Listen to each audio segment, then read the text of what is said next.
as we now speak with Bulacan Governor Daniel Fernando himself and what is being done to address the province's flood situation. Magandang umaga po sa inyo, Governor. Yes, good morning po. Magandang umaga po sa inyo lahat, sa mga tagapakinig. Thank you. Governor, Magandang umaga. unang-una, Presidente na po ang nagtataka kung bakit ang Bulacan ang nakatanggap ng pinakamadaming budget pagdating na po sa flood control projects. Kung hindi daw po ito ang susceptible to floods, what would you have to say to that? And also, paano po ba kaya na-achieve ng probinsya yung makakuha ng largest allocation? Actually, yung nasa national yan eh. Kung paano nila didistribute yung mga budget yan eh. Ano po? Pero sa local, sa amin, wala po kaming alam dyan eh. Sa amin, basta inaabangan na lang namin yung mga projects na yan. Dahil yun ang kailangan natin, mga projects na yan. Yung flood control na yan. And actually, nagulat nga ako sa dami ng na-allocate sa lalawigan ng Bulacan. At sa totoo lang, isang araw nga, no? Ako nagsasabi lang ako totoo, hindi ko alam kung sasabihin ko, pero yung mga nakikita ko, naririnig ko lang ang sasabihin ko, yung mga narinig ko lang.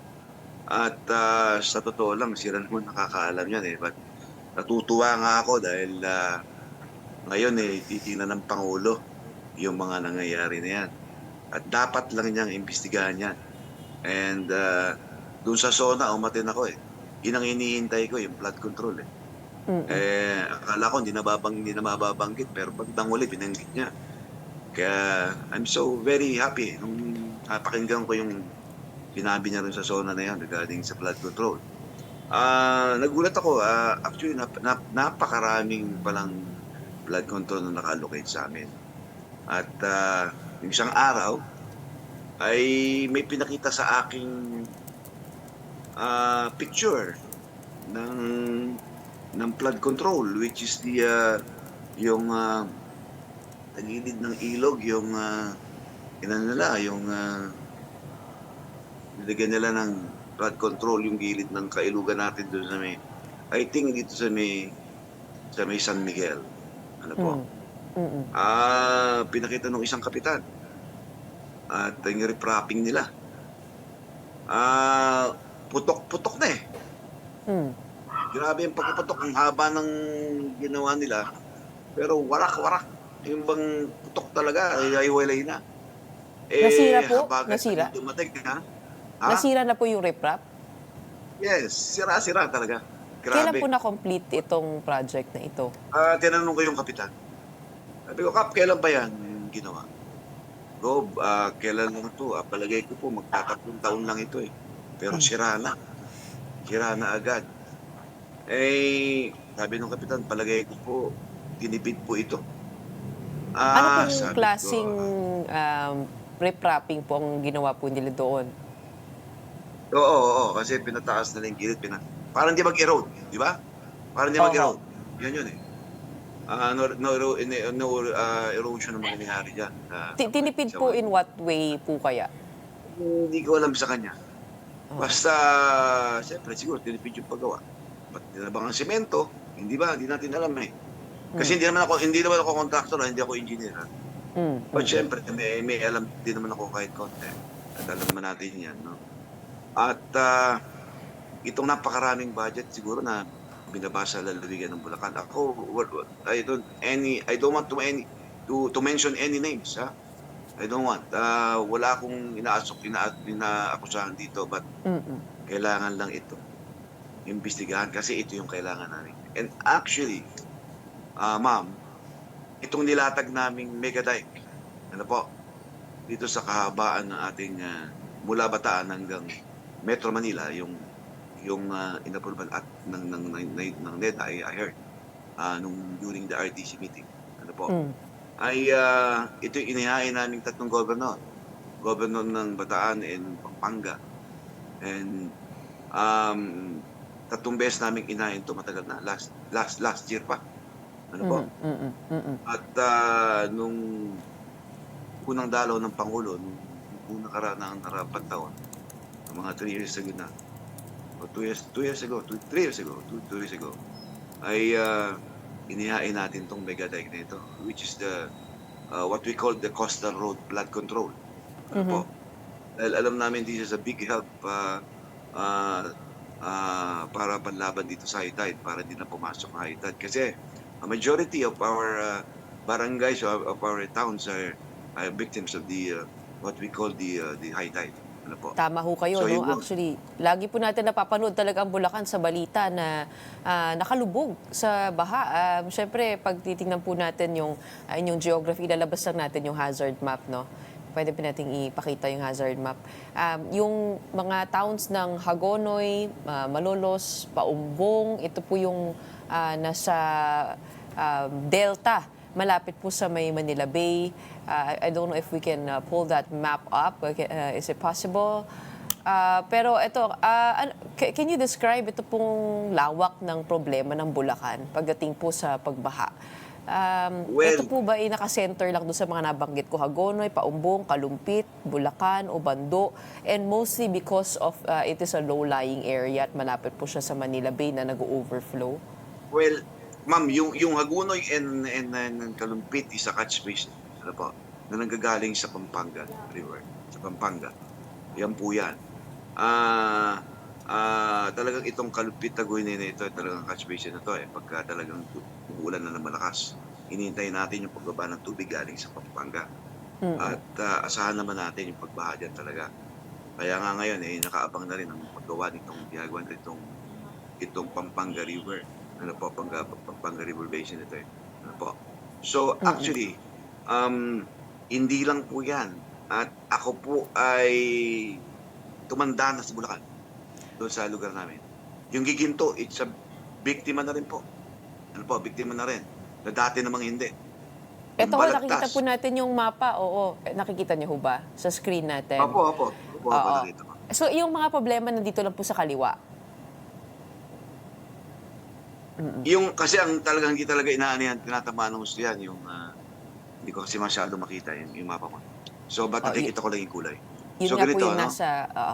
go ahead, sir. Yung kasing talagang hindi tinatamaan dyan, DRT, ganyan. Pero yung DRT talagang tumataas lang yung mga ilog. DRT, yung part of Angat, yung mga Norasagaray, yung matataas mga highland yung mga lugar na O nandun po yun sa Matataas may blue, yung light blue, yung nababanggit niyo po mga barangay. Ito yan, po ay mataas galing talaga yan. Pampanga. Actually, may mga lugar talaga na hindi naman ganong apektado, pero binabahan na rin ngayon, binabahan na rin po. Itong Marilao and May Kawayan. Ano bang kulay yan dyan? Yung pink at yellow po na yun nga po yung bibig papuntang Metro Manila. Nasa Oh, taas yun nga yun. lamang, binabahan na rin ho dyan. Sobra. Sobra dyan, sobra ngayon. Yung Ubando, yun yan, lalo yan, binabahan na talaga yan. Ano po? Pero ito mas matindi itong May Kawayan, Marilao na ito.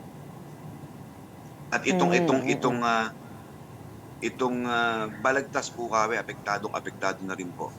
Itong Malolos, yan po yan. Also within yung the Pandil, yellow yung- and pink areas that we see on top of May Kawayan and Marilao upon exiting Metro Manila. These are not classified as the high flooding areas, but rather moderate to low, na kung sinasabi niyo po ay binabahan na rin, ibig sabihin po ay nagwo-worsen po yung situation despite the budget allocated. Ano po ang progress po natin dun sa mga flood control projects sa probinsya? Gaano karami po ang tapos na at gaano karami po ang ginagawa pa? Well, sa totoo lang po, ano man sasabihin ko sa'yo? Yung ginagawa na sinasabi mo at gagawin pa,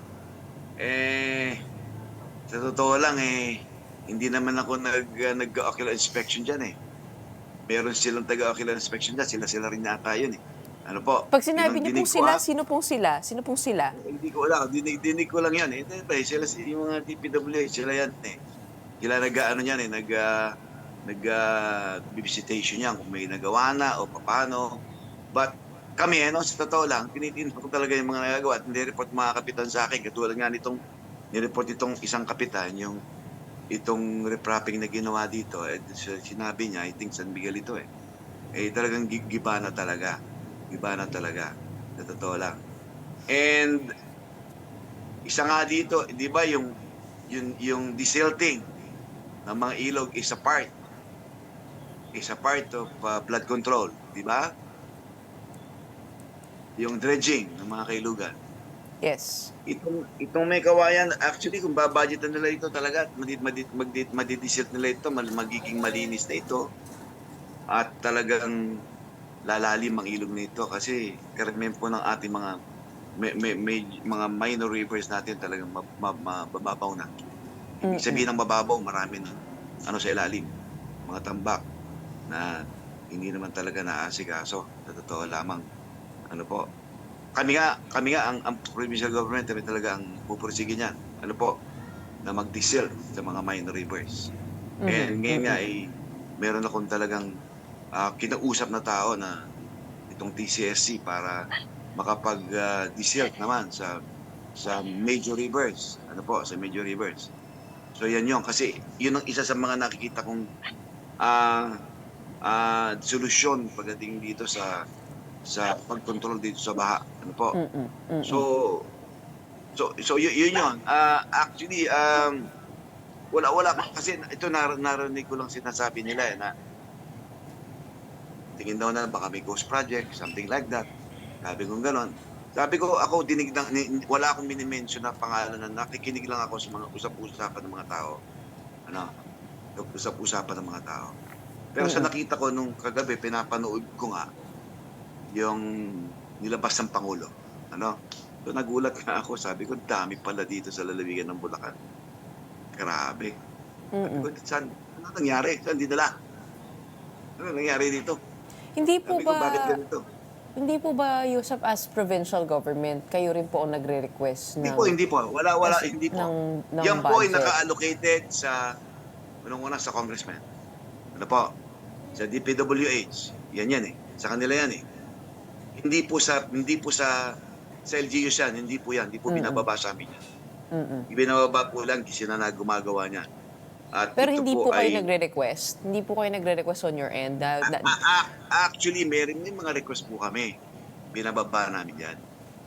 At ipinapasa namin ang ating engineering office sa mga projects ng flood control sa national government. Ano po? Ang ating Ano pong engineering office. ginagawa po sa mga request ninyo? Ito po ba ay nag-grant naman? Bilang malaki naman po ang budget ng Bulacan. Ma'am, sa nakita natin, inain ng ating Pangulo, siguro nag-grant Ito mo itsura. Di ba 600 ilan? 85? Di ba? Number 1 kami. Kasi talagang malaki ang binigay sa Bulacan. Pero hindi niyo po nararamdaman? Hindi po na-grant yung mga request po ng provincial government Naramdaman niyo? mo ba? Well, di po ko Nakita mo taga ba? Bulacan Naramdam ba? Huwag ako tanungin mo, ma'am. Hindi, sir, tingnan niyo yung mata niyo. As governor Diba? po of Bulacan, of course, Ma'am, meron po kayong ma'am, mga constituents na magre-request. Ma'am, hindi ko po naramdaman. Hindi ko po naramdaman. Kasi kung tatanungin ng taong bayan, ang laki pala ng alatin ng budget sa Bulacan, baka ito kinurap ni Daniel Fernando. Kung yan, hindi po sa LGUs ang binababa. Opo, okay. Ibibigyan ko lang po kayo ng example, kasi ako po ay taga-Tanay. And doon po sa Tanay, lagi po kami binabaha doon. Yung mayor po lagi po nababa sa amin tapos pagka meron kaming mga problema sa ganyan, tinatanong namin, pwede ba kaming mabudgetan dito para mapagawa? At nagawa naman ho ng paraan doon sa amin. Pero syempre, yung mga daing po namin, idinadaan po namin yan sa LGU. Sa inyo pong parte, hindi po ba may daing din po ang dumadating sa inyo na pinaparating niyo po sa ating mga congressmen, pati na rin po sa DPWH? Totoo po yun. Meron mga project na inililista dyan, mga tulay, mga nasirang tulay. Ito nga po, katulad nitong Nakarangabagat, itong DRT, the Doña Remedios Trinidad Town. Yung puntulay doon na ginawa ng DPWH, kagagawa lang, hindi pa po natin turn over. Biglang dumating ang bagat. Di ba agad? Tulay po agad. yun. Yes, Tulay. sa bridge talaga. Okay.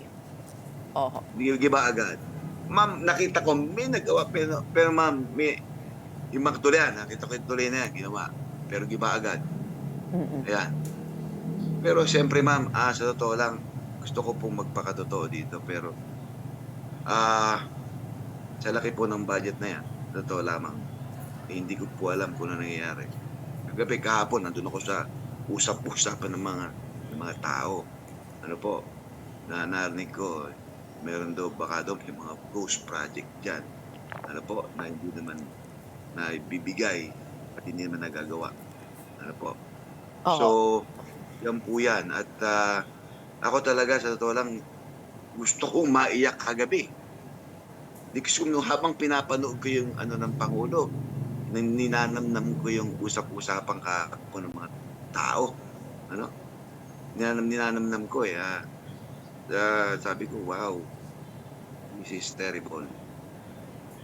So, sabi Okay. ko, Governor, hindi tama. Governor, mahirap po kasi tayong malagay sa sa mga haka-haka o kaya yung mga naririnig lang ho natin pwede po ba kayo ay hindi po ba kayo ay pwede ring gumawa ng tracker para dun sa mga flood control projects natin na maaari pong ibangga yung progress report sa nakikita po ninyo dito po sa mga listahan ng proyekto na nasa sumbong sa pangulo.ph. Nakalista po yung mga proyekto sa Bulacan at pwede po mag-report dito. I mean, is that possible for your government to do that? Ma'am, ito po. Meron na po akong hinain na project sa Pangulo.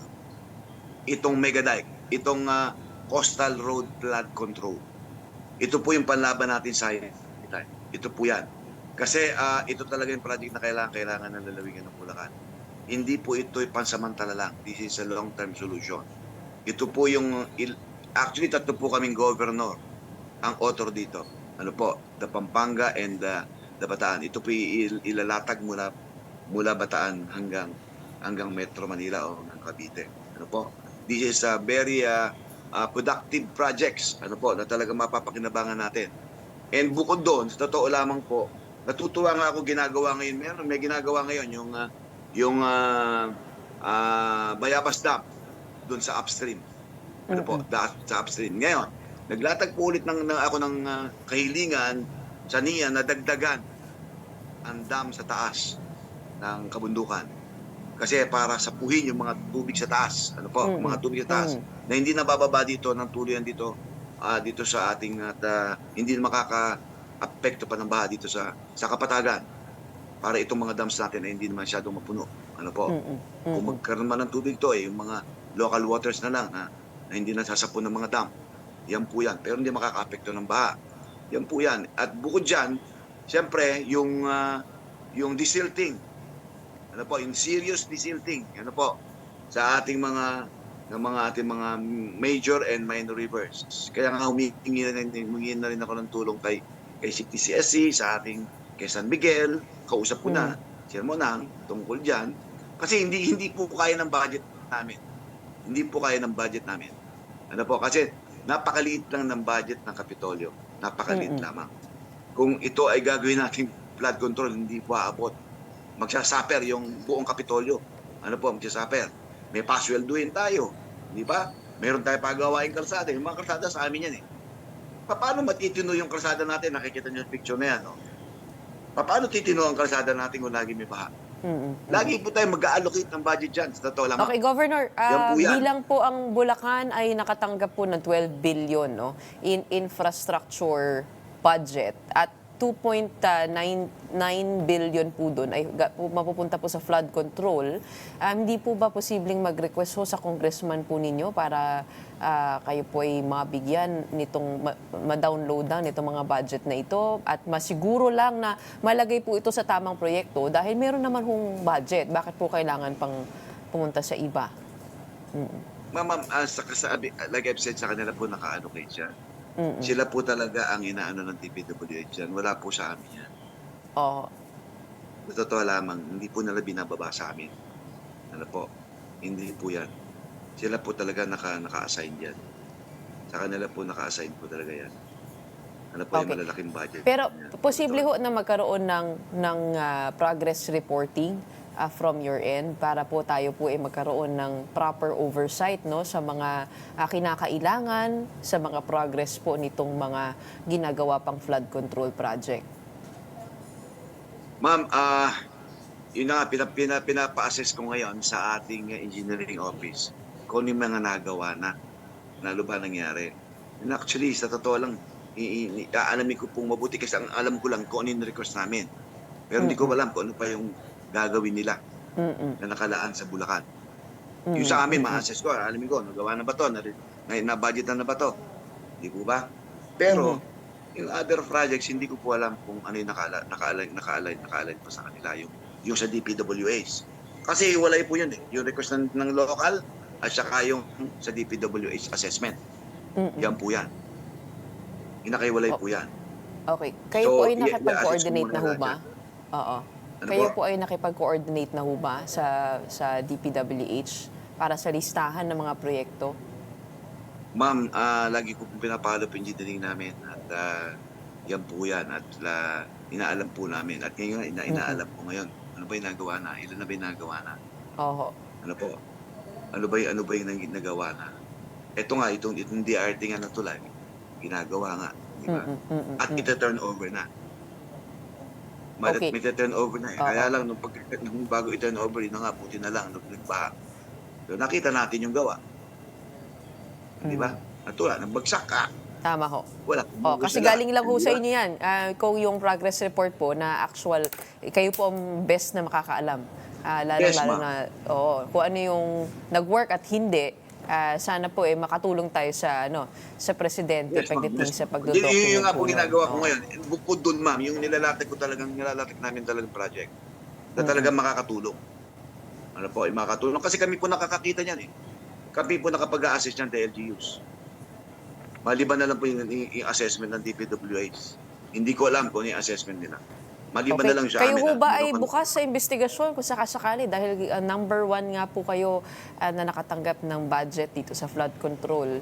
Bukas ho ba kayo makipagtulungan sa gobyerno, sa administrasyon para po matunto ng kung sino man, kung mayroon nga hong ghost project, are you willing to coordinate fully with the Yung kasing ghost project na yan, narinig ko administration? lamang yan. Yung mga usap-usapan eh. Narinig ko lamang yan. Hindi ako sure yan. Ano po? Pero sa totoo lamang eh, siguro dapat nilang tingnan yan. Ano po? Dapat nilang tingnan. Oo. At But kung willing ano naman ba ho kayo nangyayari. to cooperate with the government. Eh, syempre naman. Syempre. At Okay. yung alam ko, yung alam ko lang ang sasabihin ko sa kanila. Kasi Oo. yung iba doon, di ko alam na eh. Kung ano ba nangyayari. Kaya dapat yan bistigahan ng national government yan. ng ating Pero ano po Pangulo. ang datos na meron sa inyo, sa office po ninyo? O di min datos. Datos po, kung meron pong kayong oversight dito sa mga flood control projects, ano po ang hawak po na datos ng provincial government? Well, nasa engineering office yun eh. Titingnan ko sa engineering office. Tinitingnan ko sa engineering office. At yun nga yung titingnan ko ngayon. Kung ano ba yung nagawa. Kasi at usually yung ho, mga in datos coordination ho yan with the province, lalong-lalo na Yes. DPWH is a national office. Oo, Pinakikita madalas nga ho, sa in amin yan. coordination yan. Okay, with the executive. Tinitingnan na sa amin yan. Kasi pag At, tinitignan ko rin ho pinag- itong website ng Pangulo, nakalagay naman ho dito kung sino yung contractor dun sa mga projects ng Bulacan. And to be honest, marami po rito ay parte nung top 15 na contractors that hold 20% of the billions of budget allocated for flood control. So malamang sa malamang if they will do a crackdown, Bulacan is a possible place Meron to go. po kasing hindi ko nakikita rin eh. Mga project na yan, hindi naka-report na. Ang naka-report na sa akin ko yung pinakikita sa akin. Pero sa pagkakaalam ko, meron kasing ibang report na hindi ko rin nakikita. Na hindi pinakita sa akin. Ano po?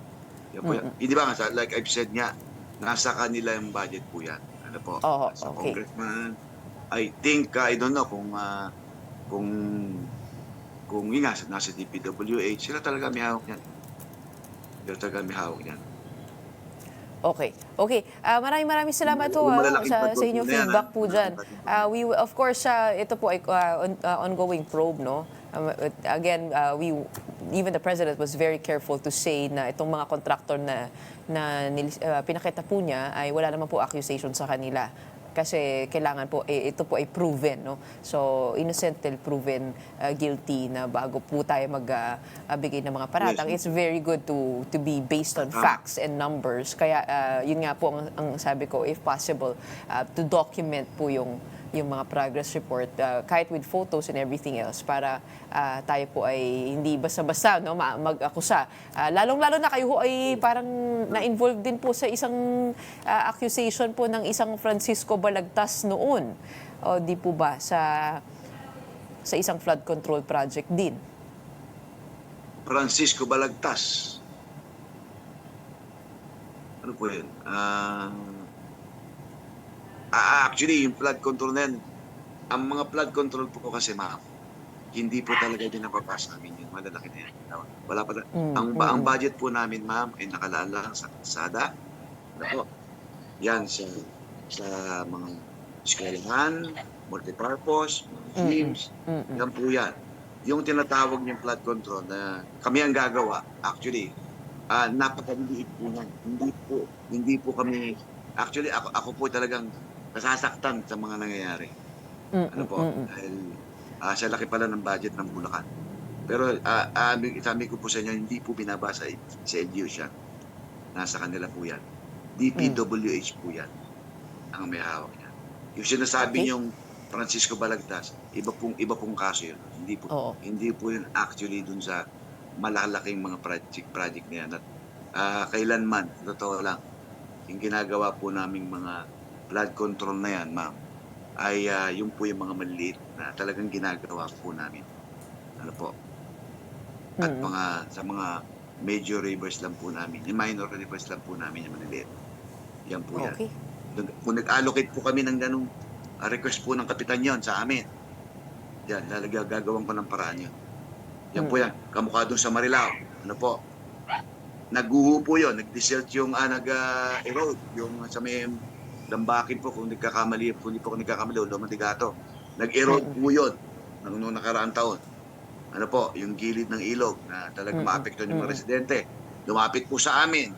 So, ang ginawa ko, wala naman sa budget namin yon. So, ginawa ko ng paraan. Ano po, ginawa ko ng paraan para magkaroon ng budget ito. Nag-sheet metal po kami sa gilid. Ginawa po namin. Pero DPWH po ang gumawa. Okay, sige, maraming salamat ho, Governor, sa update po sa amin sa kalagayan po ng Bulacan pagdating po dito sa flood control. Yan po ay titignan pa ng administrasyon for sure. Okay. We have Bulacan Governor Daniel Fernando joining us today.